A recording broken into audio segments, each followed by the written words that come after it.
We're also seeing the Senate race here in Michigan, very highly watched, very contentious race. Elissa Slotkin's watch party is tonight in Detroit. The Democratic Congresswoman running for that open seat. 13 on your sides, Julia Gorman is with the Slotkin campaign. Julia, we may be seeing a mood here, but can you tell us anything about what we are seeing?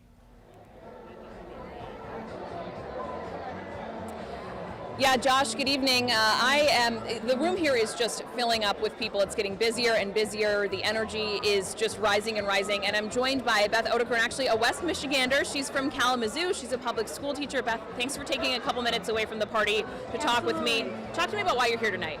I'm happy to be here, Julia. I have been a supporter of the Democratic Party for years. I'm a public school teacher of over 30 years, and the platform of Elissa Slotkin and Kamala Harris is in line with all of my values. They are walking their talk and is something I can entirely get behind. Can you talk to me, I know you mentioned being a public school teacher, I know you're a mom as well, what are just some of the specific things that you've heard from Elissa Slotkin that you'd really like to see her follow through on if she were to win this race? Yes, I really like her work in reducing the cost of health care, helping families that do need support during times of need when family members are enduring a cancer diagnosis, caring for their aging relatives. We have to give some kinds of support to those situations, as well as reduce the cost of our everyday kinds of pharmaceuticals. She will take on those drug companies, she will lower those costs, and I just know that she has the strength and the fortitude to do it. And as I'm sure you're familiar, this is a tight race for this Senate seat after it was vacated by Senator Stabenow. We are neck and neck as far as Democrats and Republicans, when it comes to the Senate. This is a pivotal race here in the state of Michigan that really can impact people across the country. How does that make you maybe more passionate about this situation tonight? It does. You know what? Michigan is the path forward in a lot of ways. We have demonstrated the ability to come together with the leadership that we have in Governor Whitmer and really everybody at the top of the Michigan Democratic Party. We are the roadmap for how to reach across the aisle, how to get things done, how to fix the damn roads, all of it. And I just feel like if we can demonstrate that kind of cohesive unity in solving problems in a very pragmatic way, others can follow suit. And you live in Kalamazoo, where we have seen visit after visit from the presidential candidates.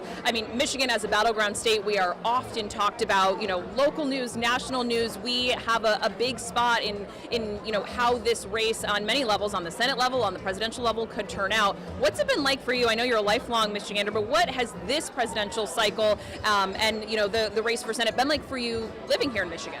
Yeah.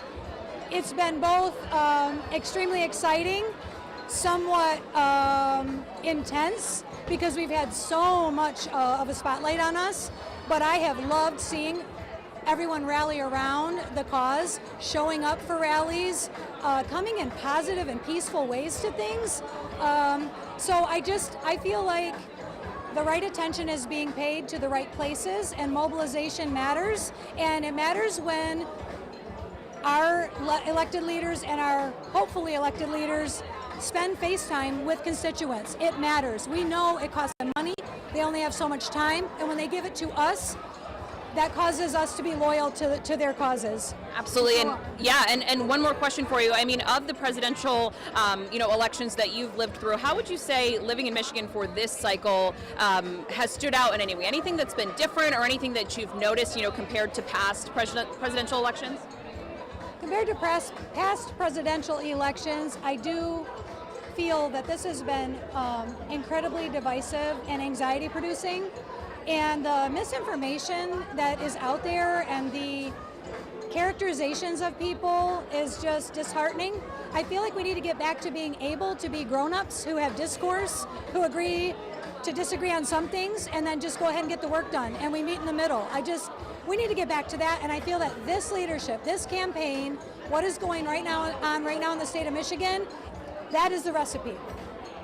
All right, thank you so much for talking with me. I really appreciate it. Have a great rest of your night. Guys, we will send it back to you in the studio, but of course you were just hearing from a big supporter of Elissa Slotkin of the Harris-Walz campaign, so we will hopefully be speaking with a couple of more folks here in the crowd tonight, but for now we'll send it back to the studio. Live here in Detroit, I'm Julia Gorman, 13 on your side. Yes, and